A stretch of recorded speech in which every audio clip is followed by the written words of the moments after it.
Thank you for listening to the Family Unit Radio Show, which airs Fridays at 10 p.m. Eastern, 9 p.m. Central and 7 p.m. Pacific.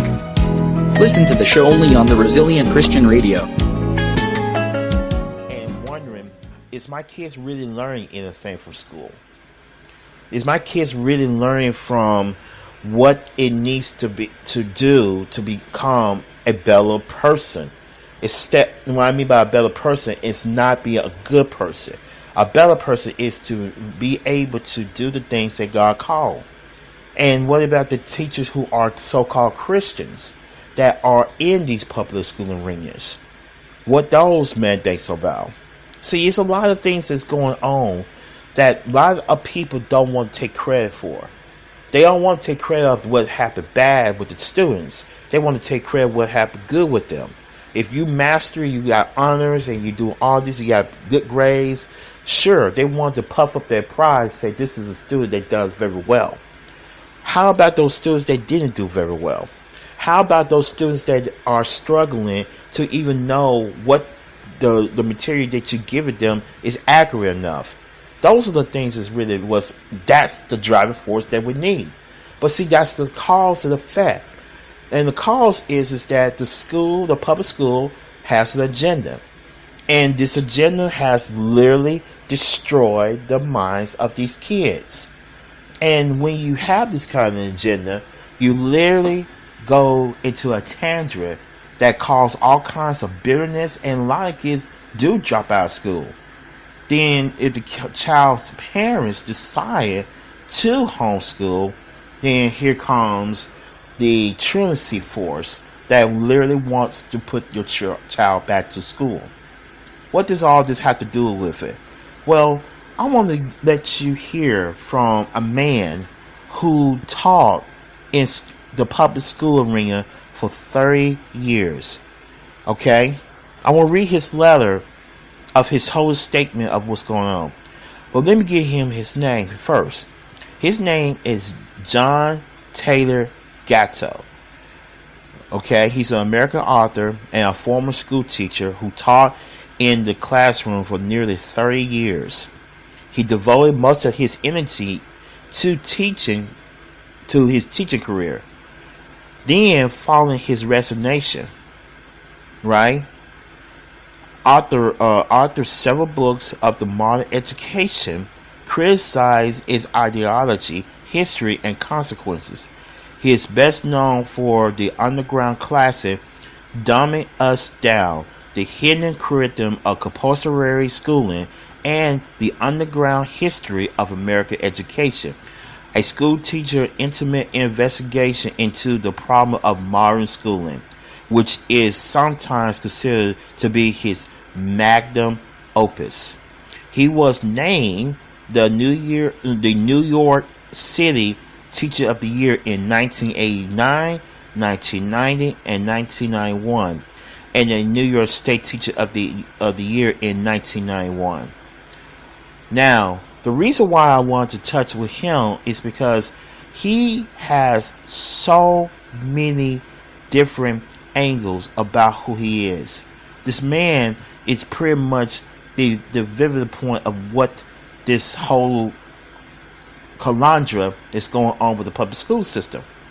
And the reason why that he is this man of focus, because he has something to talk about.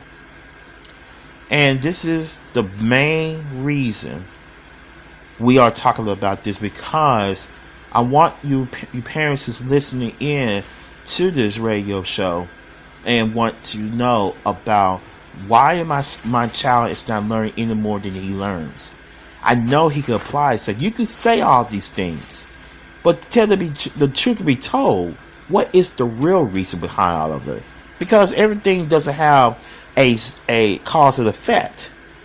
And if you got schools who are mainly just focused on a propaganda, this you're going to get these consequences from. I'm going to read his story. I'm going to read of this story of how public education cripples our kids and why. And I'm going to start from reading this because he literally puts down the whole hammer on why public education is a nuance. I talked to two brothers last week of the Project Purpose, and that is brother Casper Stockholm and also brother Donald Murphy. Mrs. Donald Murphy is the co-founder of this organization. And a lot of the students that are coming to them, these is the troubled kids. They are literally in awe of know what their purpose are, which is never taught in the public school arena, because you bring something about Christ in it. And one of the things that we were about to read here from Mr. John Taylor Gatto is he literally tells the whole scoop of everything. Now these brothers here get these troubled kids and they change their lives because God is involved in it. Now we're going to go ahead and give you the root problem of why public schools are doing these things and the reason why we have troubled students and adults. And this should at least give you the opportunity to know, do I really want to send my child back to public education?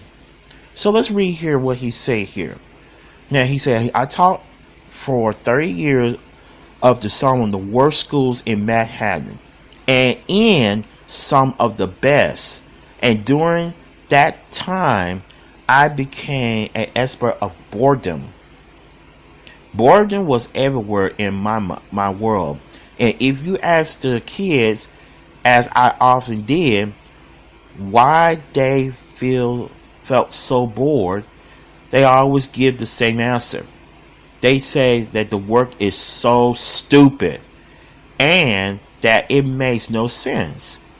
That they already knew it. They said they want to do something real, not just sitting around. They said teachers didn't seem to know much about their subjects and clearly were interested in learning more. And the kids were right. Their teachers were every bit of as bored as they were. Boredom is the common condition in school teachers. And anyone who has spent time in a teacher lounge can vouch for the low energy, the whining, and the disparate attitudes to be found there. When asked why they feel bored, the teachers tend to blame the kids, as you might expect it. Who would get bored teaching students who are rude and interested only in grades? It's even that, of course, the teachers are themselves products of the same 12-year compulsory school programs that so thoroughly bored their students and the school personnel. They are trapped inside structures even more rigid than those imposed upon the children. Who then is to blame? By the time I finally retired in 1991, I have more than enough reasons to think of our schools, with their long-term cell block style, forced confinement of both student and teachers, a virtual factory of childishness. Yet I honestly could not see why they had to be that way. My own experience has revealed to me what many other teachers must learn along the way, to yet keep to themselves for fearing the reprisal. If we want to, we would or could easily or inexpensively jettison the old stupid structures and help kids take an education rather than merely receive a schooling.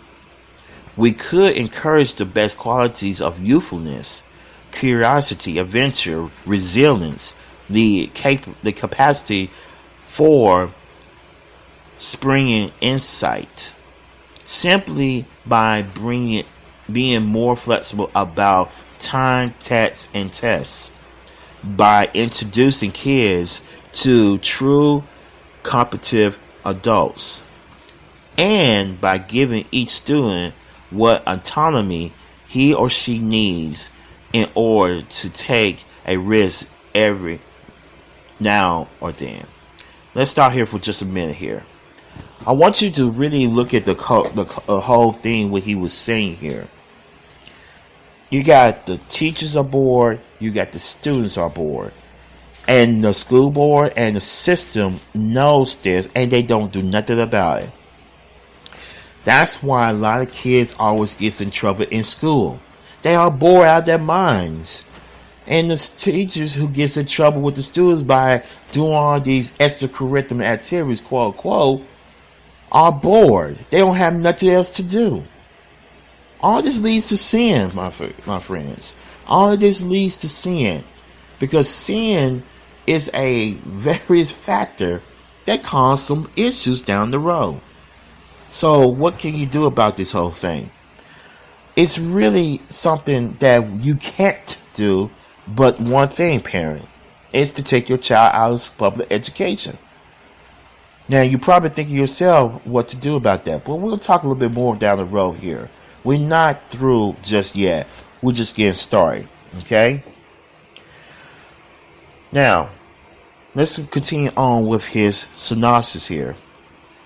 But we don't know that. And the more I ask, why not, the proceed of thinking about the problem of schooling as an engineer might, the more I miss the point. What if there is no problem with our schools? What if they are the way they are? So inexpensively flying in the face of the common sense and long experience in how children learn things, not because they are doing something wrong, but because they are doing something right. Is it possible that George W. Bush accidentally spoke the truth when he said we would leave no child behind? Could it be that our schools are designed to make sure no one of them ever really grows up? Interesting. Do we really need schools? You see, that's a good question. Do we really need schools? I don't mean education, just forced schooling. 6 classes a day, 5 days a week, 9 months out of the year, for 12 years. Is this a deadly routine really necessary? And if so, for what? Don't hide behind reading, writing, arithmetic as a rationale, because 2 million happy homeschoolers has surely put the banal justification to rest. Even if they haven't, a considerable number of well-known Americans never went through the 12-year ringer our children currently go through, and they turn out all right. George Washington, Benjamin Franklin, Thomas Jefferson, Abraham Lincoln. Someone taught them, to be sure, but they were not products of a school system, and not one of them was ever graduated from a secondary school.